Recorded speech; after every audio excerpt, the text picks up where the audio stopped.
Madam आज हमने बात करनी है अरे पे। अरे स्ट्रक्चर जो है वो किस लिए हम इस्तेमाल करते हैं। अरे की डेफिनेशन सबसे पहले करते हैं। अरे is a collection of elements which has same data types. ठीक है, अरे मुख्तलिफ एलिमेंट्स या मुख्तलिफ वेरिएबल्स का ऐसा मजमूआ है जिनकी डाटा टाइप लाजमी तौर पे सेम होती है। आप इसको अल्टरनेट के तौर पे यूज कर सकते हैं जब आप मुख्तलिफ वेरिएबल्स पे काम करना चाहते हैं जब जिनकी डाटा टाइप सेम हो। ठीक है, सबसे पहले वेरिएबल अरे बनाने का तरीका देख लेते हैं। इंट डाटा टाइप जिसमें हमने बनाने अरे का नाम, लेकिन उसका सबसे पहले ये स्क्रिप्ट, ये जो सबस्क्रिप्ट है ये सिंबल कहलाता है अरे का। ठीक है, नाम ए अरे का नाम है, उसके बाद न्यू डाटा टाइप, देन यहाँ पे हम उसका साइज देंगे। जैसे मैं कहता हूँ 5 एलिमेंट्स की 5 वेरिएबल्स की अरे बनानी है, अरे के वेरिएबल्स को हम एलिमेंट्स कहते हैं। ठीक है, तो ये जो है ये हमारे 5 एलिमेंट्स की अरे बन जाएगी। ठीक है, अब ये समझ लें कि एक 5 एलिमेंट्स होंगे और जिन हर एक एलिमेंट का साइज जो है वो इंटीजर होगा, यानी 4 बाइट्स होगा। ठीक है, ये मैंने इंटीजर टाइप अरे बनाई। इसी तरह से फ्लोट, डबल, जिस तरह की आप चाहें। जैसे मैं कहता हूं स्ट्रिंग एस एस टाइप।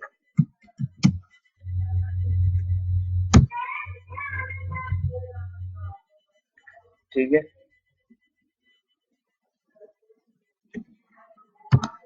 ठीक है, ये हमारी डिफरेंट मैंने 5 एलिमेंट्स की स्ट्रिंग अरे बनाई है और 5 एलिमेंट की इंटीजर टाइप अरे बनाई है। ठीक है, अब हम इनके अलग अलग वेरिएबल्स को, अलग अलग एलिमेंट्स को वैल्यू देते हैं।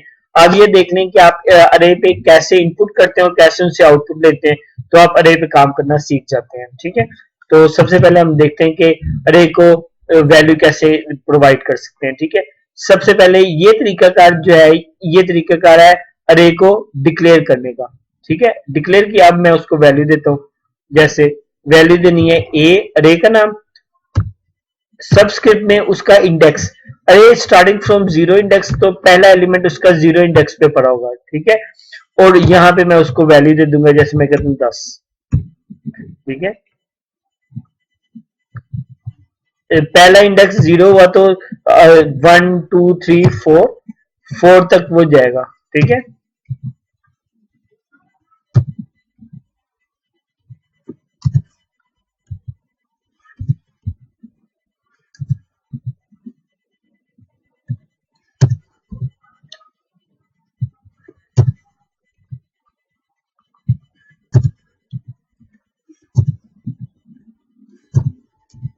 ये देखें, ये मैंने 5 एलिमेंट्स जो हैं वो उनको वैल्यू असाइन कर दी। आउटपुट करवाना है तो आउटपुट भी मैं ऐसे ही करवा सकता हूँ, लेकिन मैं देखता हूँ। चले, ये मैंने इनपुट करवा दी, आउटपुट करवाता हूँ। आउटपुट कैसे करवाऊंगा? आउटपुट करवाने का एक तरीका ये है कि जैसे आप कंसोल, आउटपुट करवाने के लिए कंसोल लिखते हैं ना, console dot right line, right line, right line के अंदर आपने क्या करना है, इसको पास करना है।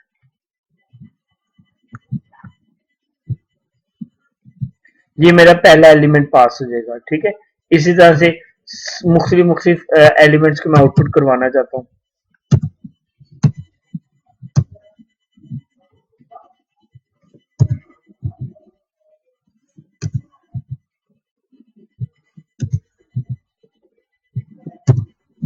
ये मैंने आउटपुट के लिए ये कोड लिखा है। ठीक है, आउटपुट जब मैं करवा रहा हूं तो अरे के अंदर राइट लाइन के फंक्शन के अंदर से मैं अरे का इंडेक्स पास कर रहा हूं, तो वो एलिमेंट आउटपुट कर रहा है। ठीक है, 5, ये देखिएगा 5 एलिमेंट्स आउटपुट कर रहे हैं। ठीक है, पहले इंडेक्स में 10 की वैल्यू पड़ी है, तो नीचे जो है वो मैं जब आउटपुट कर रहा हूँ, यहाँ पे ये देखें, ये वाला एलिमेंट जो है ये आउटपुट कर रहा है। इसी तरह से सेकंड एलिमेंट आउटपुट हो रहा है, फिर थर्ड, फिर फोर्थ, एंड बाद में एंड एलिमेंट। ठीक है, ये ऐसे भी हो गया। ठीक है, अच्छा, ये जो है ये हम यूजर से भी ले सकते हैं इनपुट्स। अगर यूजर से लेनी हो तो हम क्या करेंगे, यूजर से लेने के लिए आप कहेंगे उसे कंसोल डॉट रीड लाइन। ठीक है, जो यूजर देगा इनपुट वो हमारे पहले एलिमेंट में चली जाएगी।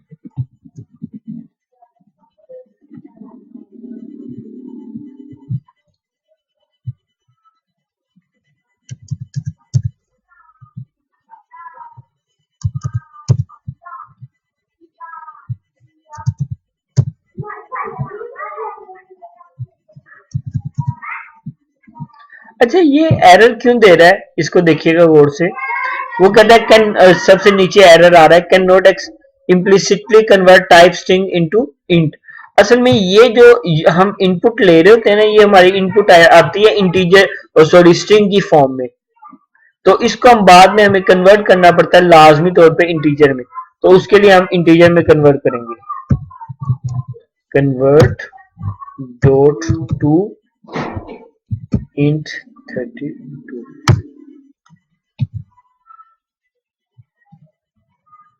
ठीक है, तो अब ये जो हमारी इनपुट आएगी, जो हम इनपुट लेंगे उसको पहले 32 बिट इंटीजर में कन्वर्ट करेंगे, क्योंकि ये जो एलिमेंट हमारा है ये इंटीजर टाइप है, तो इसलिए वो इंटीजर में कन्वर्ट हो जाएगा। ठीक है, इस तरह से ये काम होगा। तो इसको देख लेते हैं,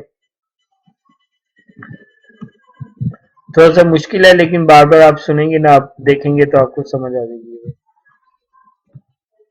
पहले इनपुट लेके उसे इंटीजर में कन्वर्ट करते हैं, 32 bit integer.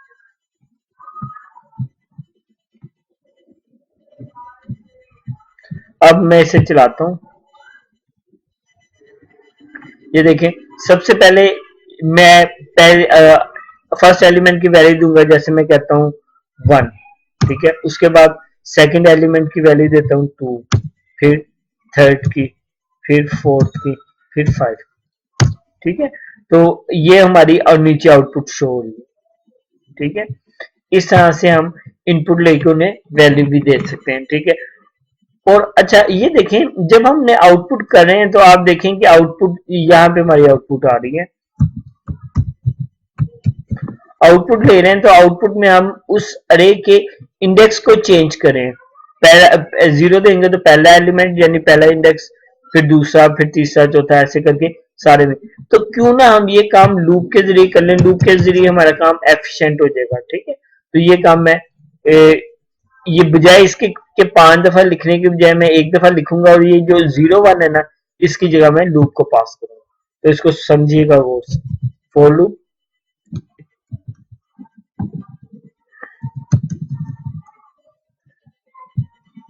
int I starting from 0, I less than 5, क्योंकि ये 5 तक चले, 5 से कम 4 तक चलेगा। ठीक है, I प्लस प्लस। ठीक होगी बात। अब हम इसके अंदर से हम आउटपुट ये वाली कॉपी में करूं। अब यहाँ पे ये जो पहला एलिमेंट मेरा आउटपुट हो रहा था, यहाँ पे मैं आई को पास कर दूंगा। असल में आई की वैल्यू पहले 0 होगी, फिर 1 2 3 4, जैसे वो आई की वैल्यू आइट्रेट करती जाएगी, साथ साथ हमारे आउटपुट आइट्रेट करती जाएगी। इस पूरे कोड को, ये जो नीचे लिखा हुआ, मैं इसको कमेंट कर देता हूँ। कमेंट करने के लिए ये ऊपर वाली लाइन को मैंने सिलेक्ट की। डिकमेंट करना है, इसे ऐसे करके खत्म कर देंगे। कमेंट करना है तो इधर से ऐसे कमेंट हो गया। अब मैं, अब ये देखें, बजाय इसके कि इतनी ज्यादा लाइनें लिखने के बजाय मैंने सिर्फ एक लाइन लिखी है और उसमें सिर्फ आई को आइट्रेट करवाया, इंडेक्स। ठीक है, अब ये देखिएगा 10 20 40 50 70। ठीक है, मुख से वैल्यूज मैंने लिखी। अब ये देखें नीचे वो आइट्रेट हो गई और आउटपुट आ गई शो में, बिल्कुल सही है। ठीक है, तो इस तरह से हमारी ये लूप काम करिए इंटीजर की। और नीचे स्ट्रिंग की लूप है, स्ट्रिंग की लूप भी मैं बता देता हूँ। स्ट्रिंग की लूप ऐसी ही है, लेकिन स्ट्रिंग चूंकि हम किसको कहते हैं, स्ट्रिंग जिसमें हम लोगों ने नाम वगैरह लिखना होता है, तो वैसे काम करेगी। एस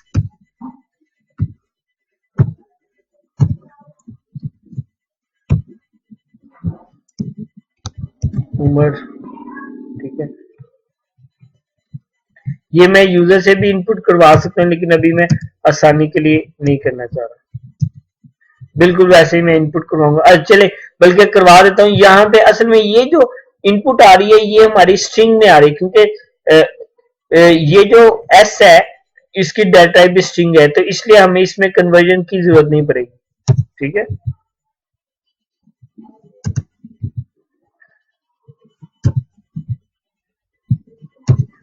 ये 5 एलिमेंट हो गए। अच्छा, यहाँ पे अब मैं इनपुट लेता हूँ। मुझे यहाँ पे कन्वर्जन करने की जरूरत नहीं है, तो इसलिए मैं डायरेक्ट ले लूंगा कंसोल डॉट।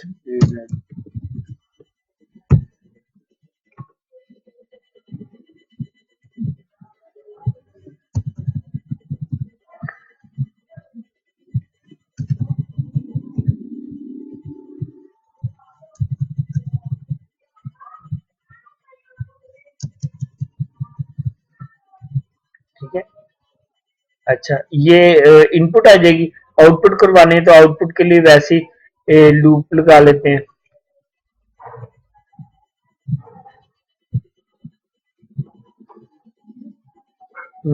वही लूप लगा लेते हैं, फर्क सिर्फ ये डालते हैं एस का, ठीक है। और यहाँ पे बताने के लिए ताकि लूप है, मैं कंसोल डॉट राइट के जरिए ये नजर आएगा कि अभी हमारी स्ट्रिंग अरे स्टार्ट हो गई, ठीक है। आपको पता है console dot right line output के लिए शो होता है, और ये जो स्ट्रिंग में होता है वो एज इट इज लिखा होता है, तो ये एज इट इज लिखा देगा, ठीक है। इसको रन करो। सबसे पहले इंटीजर की वैल्यूज दे रहे हैं हम, ये आ गई। अब स्ट्रिंग अरे स्टार्ट होने लगी। मैंने इनपुट देनी है, जैसे मैं देता हूँ उमर, अली, आमिर, फिजा, फीस, 5 पूरे एंटर करता हूँ। अब ये देखें आउटपुट में उमर, अली, आमिर, फिजा जो मैंने ऊपर इनपुट की थी वही हमारे आउटपुट के तौर पे आ गई, ठीक है। तो इस तरह से ये हमारी अरे काम करती है। इसमें एक छोटा सा पोर्शन रह गया जो मैंने खुद मिस किया था, अभी वो भी डिस्कस कर लेते हैं। इस तरह से आपके स्ट्रिंग और अरे वो जो है ना इंटीजर टाइप अरे जो है वो यूज हो सकती हैं। लेकिन एक और बात, ये हमने डिक्लेयर की है पहले अरे, और फिर उनको अलग अलग एलिमेंट को वैल्यू दी है। आप डिक्लेयर करते वक्त चीज को इनिशियलाइज भी कर सकते हैं। इनिशियलाइज से मुराद वो सबसे मिनिमम वैल्यू जहां पे आप उसको सेट करते हैं कि ये इसकी वैल्यू है। मिसाल के तौर पे मैं एक स्ट्रिंग बनाता हूँ कोर्स की, स्ट्रिंग अरे है COURSE कोर्स, ठीक है। अब यहाँ पे मैं इन एलिमेंट्स इसको देना चाहता हूँ, मैं 5 एलिमेंट्स की अरे बनाना चाहता हूँ और उनको इनिशियलाइज करना चाहता हूँ नल से, ठीक है। तो मैं या एम्प्टी से भी कर सकता हूँ या नल से करता हूँ, जैसे मर्जी करता हूँ, ठीक है। नल, ये पहला एलिमेंट आ गई, पहली स्ट्रिंग आ गई। उसके बाद कोमा,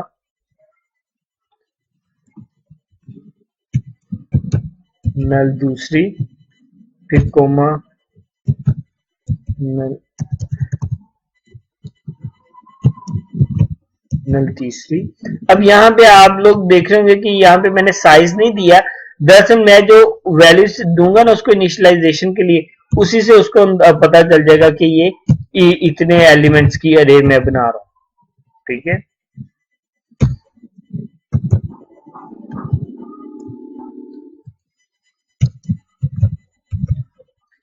1 2 3 4 5 5 हो गए, और एंड में इसके एंड में लाजमी तौर में आप ये लगा दें, ठीक है। इसी तरह से ये हमारी स्ट्रिंग की होगी। इसको आउटपुट करवाना है तो हम इसको आउटपुट करवाएंगे तो हमारी नल नल नल वैल्यू आउटपुट आएगी, ठीक है। आउटपुट आप बिल्कुल वैसे ही करवा सकते हैं, क्योंकि ये कोर्स का पहला एलिमेंट ये होगा, दूसरा ये, तो हम इसको ऐसे कर सकते हैं कोर्स फर्स्ट एलिमेंट ये, ठीक है।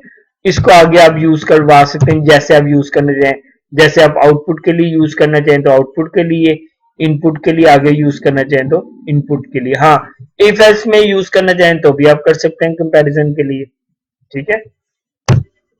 यहां तक हो गए। आगे अगर इनिशियलाइज करना है इंटीजर को तो इंटीजर से भी इनिशियलाइज किया जा सकता है।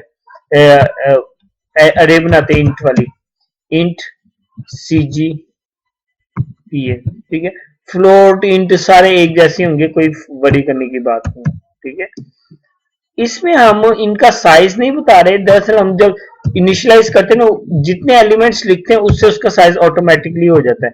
जैसे ये देखें 0 1 2 3 4, ठीक है। तो ये मैंने 5 एलिमेंट्स बनाए हैं और उनको वैल्यूज मैंने दी, पहले को 0, दूसरे को 1 2 3 4, तो वो उस लिहाज से ये इनकी वैल्यूज असाइन हो जाएंगी, ठीक है। और अब अगर इनको आउटपुट करवाना हो तो वो भी बहुत आसान है। कंसोल डॉट राइट, यहाँ पे लिख देंगे CGPA, ठीक है, 0th एलिमेंट, ठीक है। ये मैंने CGPA का 0 एलिमेंट आउटपुट करवाया। यहाँ पे आप लूप लगा के इसे बारी बारी आउटपुट करवा सकते हैं। अगर आप इनपुट करवाना चाहते हैं तो CGPA में जो भी value console dot right read line के जरिए इनपुट भी करवा सकते हैं। इस तरह से आप सारा इस पे काम कर सकते हैं, ठीक है। तो ये हमारा टॉपिक था अरे का, जिसमें आपने इनिशियलाइज करना सीखा, डिक्लेयर करना सीखा, वैल्यूज को अलग अलग वैल्यू डालना सीखी, और वैल्यूज को इकट्ठे फोर लूप के लिए आउटपुट करवाना सीखा, ठीक है। तो practice makes a man perfect, ठीक है। तो इसकी जितनी ज्यादा आप प्रैक्टिस कर सकते हैं उतनी करें। हेल्पिंग मटेरियल नेट से भी अवेलेबल है, वो भी सुनना चाहें तो कर सकते हैं।